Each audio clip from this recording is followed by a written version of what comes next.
वर्षातनं दोनदा तरी आमच्या घरी येतच असत. तुकडोजी महाराज वर्षातून दोनदा येत. दोनदा तीनदा. आता पुढे भूदानाच्या कामातही विनोबांच्या बरोबर किंवा पुष्कळदा येणं जाणं भेटणं होतं. त्यांची प्रतिभाही होती त्यांच्यात आणि समाज परिवर्तनाची एक दृष्टी होती त्यांच्याजवळ. त्यांचं ग्रामगीता सुंदर आहे, फार साध्य आहे, मी पूर्ण वाचलेलं आहे आणि त्याच्यामध्ये प्रतिभाही आहे आणि गांधी विचाराचा विनोबाचा अर्कही त्याच्यात आलेला आहे आणि पुन्हा त्यांचेही अनुभव आहेत. त्याच्यात फार सुंदर पुस्तक आहे आणि गावची सोपी भाषा आहे ना. देवा मला पाव, काय म्हणे, मनी नाही भाव, देवा मला पाव, देव बाजारचा भाजीपाला नाही हो, अशानं देव भेटायचा नाही. इतकं सोपं आहे, खेड्यातल्या कोणत्याही माणसाला पटकन समजतं. ही त्यांची इकडची भाषा तशी असल्यामुळे आता आणि काही काही त्यांची हिंदी पदं जी आहेत ती अखिल भारतात पोचलेली आहेत. तुकडोजी महाराज, गाडगे महाराज, लहानपणी आम्हाला त्यांचा फार सत्संग मिळाला. गाडगे महाराजांचं वर्षात एकदा दोनदा वर्ध्याला कीर्तन होतच असे. ते कर्नाटक हायस्कूलच्या पटांगणात होतं. आम्हाला आई घेऊन जायची, पण आम्हाला काय करायचं, आम्ही झोपून जात होतो आणि मग झोपेतच आम्हाला त्या बैलगाडीत टाकून घेऊन यायच्या. रेंगी असायची त्या काळी, बाकीचं काही वाहन नव्हते, ते घेऊन यायचं. तर आम्हाला त्यांचं ऐकता ऐकताच झोप येऊन जायची. समजतही नव्हतं, भजन वगैरे ऐकत होतो, झोपून जायचं. आणि त्यांचं रात्री कितीतरी उशिरापर्यंत चालायचं, झोपच आहे.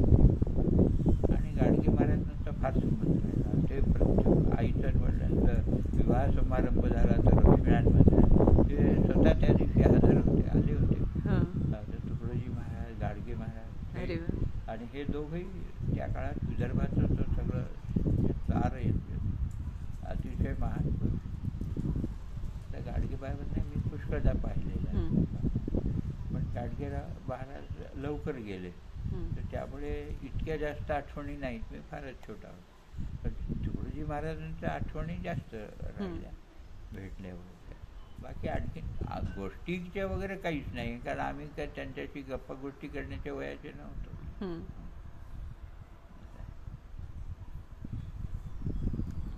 विनोबाजींनी खूप मनाचे श्लोक आणि समर्थांचं जे दासबोध आहे पाहिजे, मनाची शते म्हटलेली आहे त्यांनी. ते फारच उत्तम पुस्तक आहे. त्याच्यावर त्यांच्या टिपाई आहेत काही, आणि त्या टिप्या इतक्या खोल आहेत की त्याचा अभ्यास केल्याशिवाय समजत नाही. एक पुस्तक आहे त्यांचं समर्थ रामदासांवर लिहिलेलं. 5 संतांच्यावर त्यांचे आहेत. ज्ञानदेवांच्यावर आहे, तुकारामावर आहे, ज्ञानदेव आहे, आपले नामदेव आहेत, आणखीन एकनाथ आहेत आणि रामदास आहे. 4 मुख्य वारकरी आणि एक रामदास, असे 5 संतांच्यावर त्यांनी साहित्याची निवडही केली आहे. थोडं बहुत त्याच्यावर लिहिलंही आहे. ज्ञानदेवांच्यावर पुष्कळ आहे त्यांचं आहे. आणि आताच नामदेवांवरही एक पुस्तक निघालं आहे, त्यांचं संग्रह केला आहे त्यांनी जे सांगितलं आहे त्याचं. हे त्यांचं संतांचं हे शाश्वत साहित्य आहे. बाकीच्या गोष्टी तर खलास होणार आहे. बरोबर. त्याला त्याचं आयुष्य फार जास्त नसतं.